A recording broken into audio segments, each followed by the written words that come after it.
Allah Subhanahu wa taala. Bahkan ditutup aktivitas ibadah Ramadan kita dengan apa yang disebut namanya zakatul fitri. Dengan kata lain, ada dua pesan yang harus kita lakukan selepas daripada bulan Ramadan meninggalkan kita. Apa?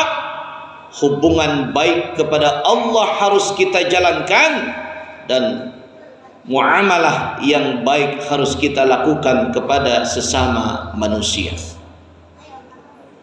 Maka Allah Subhanahu wa taala menyampaikan di dalam satu firman-Nya yang termaktub di dalam Al-Quran pada juz yang keempat, surahnya surah yang ketiga, yaitu surah Ali Imran, pada ayat yang ke-112-nya, atau tepatnya pada halaman 64 pada mushaf Utsmani. Allah mengatakan, A'udzu billahis samii'il 'aliim minasyaitonir rajim. Bismillahirrahmanirrahim. Duribat 'alaihimudz dhillatu aynama thuqifu illa bihablin minallahi wa hablin minan nasi. Al-ayah, wallahu ta'ala a'lam bimuradih. Hanya Allah yang mengetahui maksud sesungguhnya daripada firman-Nya tersebut. Kurang lebih seperti ini.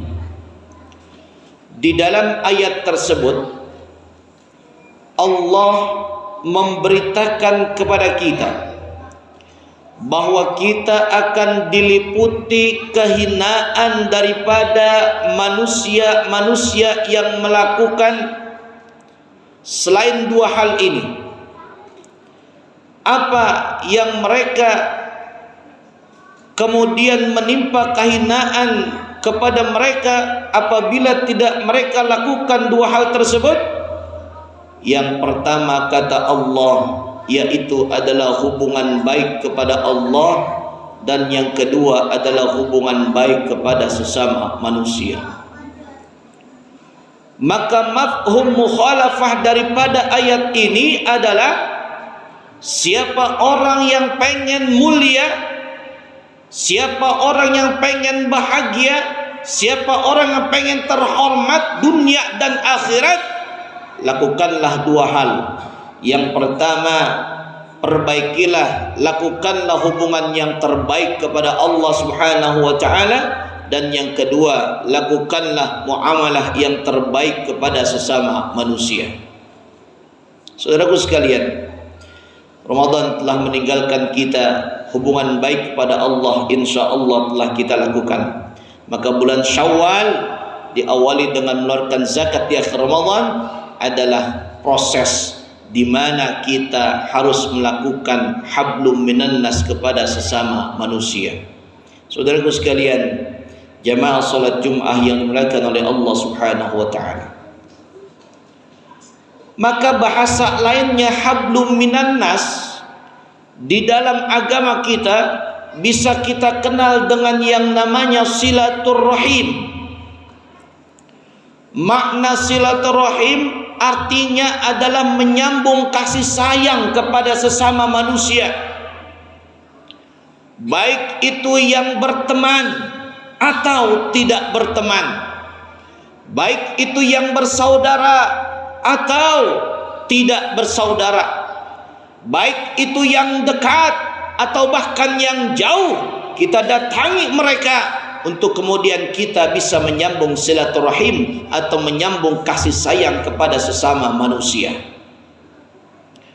Maka Rasulullah sallallahu alaihi wasallam mendefinisikan kata silaturahim bukan hanya kita datangi kepada yang menjadi saudara kita, tetapi bahkan orang-orang yang memutuskan hubungan silaturahim dengan kita, maka kita harus datangi mereka. Di dalam satu kitab hadis Sahih Bukhari, pada urutan hadis yang ke-3991-nya, di sana ada definisi daripada silaturahim. Kata Rasulullah sallallahu alaihi wasallam, "Laisal wasil bil mukafi, walakinnal wasil idza qata'at rahimuhu wa salaha." Kata Rasulullah sallallahu alaihi wasallam, yang dimaksud silaturahim artinya bukanlah kamu yang datang kepada orang yang berbuat baik kepada kamu saja. Bukanlah kamu yang menyambung kasih sayang kepada teman-temanmu saja, kepada saudaramu saja.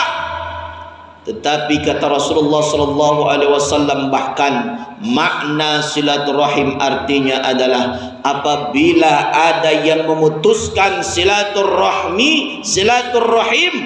wasalaha, maka datangilah mereka yang memutuskan silaturahim tersebut.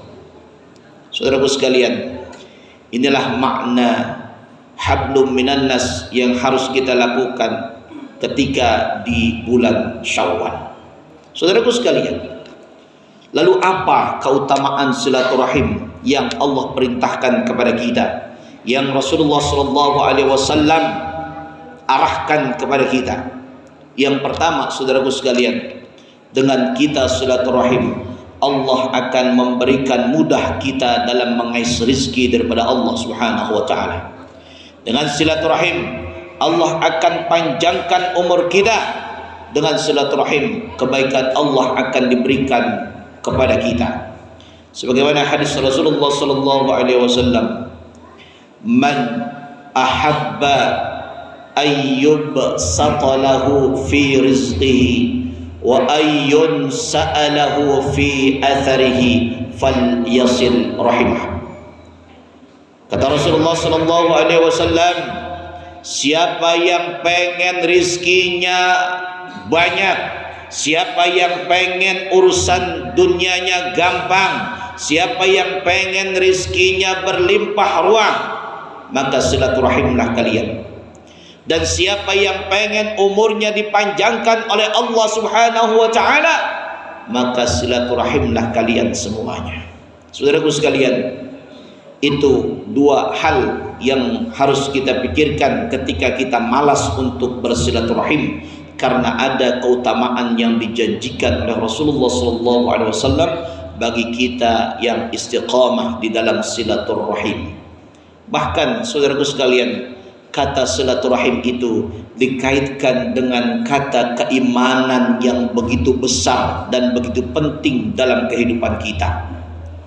Rasulullah SAW bersabda di dalam hadisnya, "Man kana yu'minu billahi wal yaumil akhir falyasil rahimah." Siapa yang beriman kepada Allah, siapa yang beriman kepada hari akhir, maka silaturahimlah kalian semuanya. Saudaraku sekalian, masih banyak keterangan-keterangan daripada Rasulullah SAW terkait dengan daripada silaturahim yang harus kita jalani di bulan Syawal ini. Mudah-mudahan selama daripada awal bulan Syawal sampai kita kemudian nanti akhir bulan Syawal, kita bisa membiasakan daripada budaya silaturahim, karena silaturahim artinya adalah menimbulkan kebaikan di dunia kita dan insya Allah menimbulkan kebaikan di akhirat kita nanti semuanya dari Allah Subhanahu wa taala. Amin amin ya rabbal alamin. Barakallahu li wa lakum fil Qur'anil azim wa nafa'ani wa iyyakum bima fihi minal ayati wa dzikril hakim. أقول قولي هذا وأستغفر الله العظيم لي ولكم ولسائر المسلمين والمسلمات فاستغفروه إنه هو الغفور الرحيم.